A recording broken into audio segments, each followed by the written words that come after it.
Nambagnal daw yung kakabsat, ni brother yo, kabsat yung Dick Cortez, Ilocano internet marketer.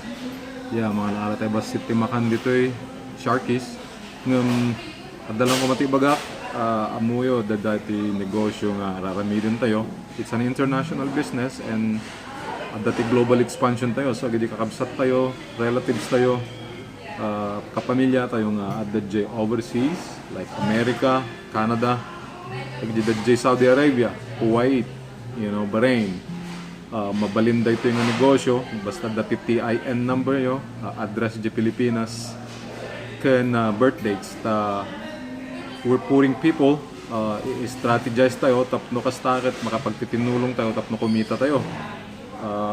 Dati informasyon dito ibaba, i-click yung laeng, numalpas nga dito video, tapno umuyo no dahil anya dahito ibagbag ni kabsat nga ni order kami ng Rombarjayan nga a quick mensahe para kanyayo ni brother yo to Los Angeles ni Dick Cortez kabsat.